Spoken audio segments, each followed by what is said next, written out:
आकर इन फैसिलिटीज का उद्घाटन करें और इन्हें राष्ट्र को समर्पित करें।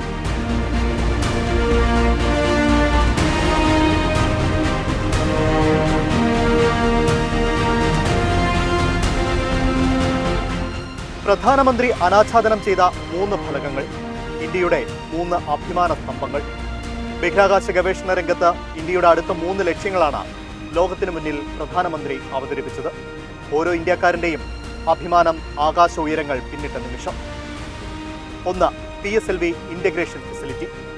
ഇത് PSLV വിക്ഷേപണങ്ങൾ പ്രതിവർഷം 6 നിന്ന് 15 ഉയർത്താൻ സഹായിക്കും. സ്വകാര്യ വിക്ഷേപണ പേടകങ്ങളുടെ വിക്ഷേപണങ്ങളും നടത്താനാകും. 2. സെമി ക്രയോജനിക്സ് ഇന്റഗ്രേറ്റഡ് എഞ്ചിനും സ്റ്റേജ് ടെസ്റ്റ് സൗകര്യവും. ഇത് ബഹിരാകാശത്തേക്ക് വിക്ഷേപിക്കാൻ കൊണ്ടുപോകുന്ന പേലോഡുകളുടെ ശേഷി വർദ്ധിപ്പിക്കാൻ സഹായിക്കും. 3. ട്രൈസോണിക് വിൻഡ് ടണൽ.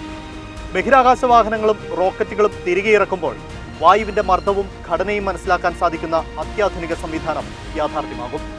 ഇങ്ങനെ 1800 കോടിയുടെ 3 ബൃഹത് പദ്ധതികളാണ് പ്രധാനമന്ത്രി ഉദ്ഘാടനം ചെയ്തത്. ഗഗൻയാൻ പദ്ധതി പ്രകാരം ബഹിരാകാശത്തേക്ക് പോകാനുള്ള 4 അംഗ യാത്രികരെയും പ്രധാനമന്ത്രി ലോകത്തിനു മുന്നിൽ അവതരിപ്പിച്ചു. ഗ്രൂപ്പ് ക്യാപ്റ്റൻ പ്രശാന്ത് ബാലകൃഷ്ണൻ നായർ,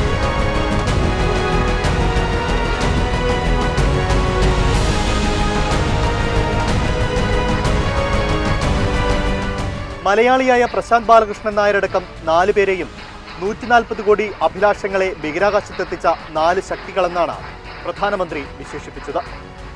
ये सिर्फ 4 नाम और 4 इंसान नहीं है, ये 140 करोड़ एस्पिरेशंस को स्पेस में ले जाने वाली 4 शक्तियां हैं. ബഹിരാകാശ രംഗത്ത് ഇന്ത്യ കൈവരിക്കാൻ പോകുന്ന ചരിത്ര നേട്ടങ്ങൾ പ്രധാനമന്ത്രി എണ്ണി പറഞ്ഞു. 2035 ഇന്ത്യ സ്വന്തം ബഹിരാകാശ നിലയം സ്ഥാപിക്കും. ഭാരതത്തിന്റെ സ്വന്തം റോക്കറ്റിൽ ഭാരതീയർ ചന്ദ്രന്റെ മണ്ണിൽ ഇറങ്ങുമെന്നും പ്രധാനമന്ത്രി പ്രഖ്യാപിച്ചു.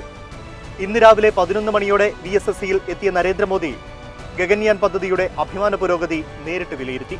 ISRO chairman S. സോമനാഥ് പ്രധാനമന്ത്രിക്ക് നിർമ്മാണ പുരോഗതി വിശദീകരിച്ചു.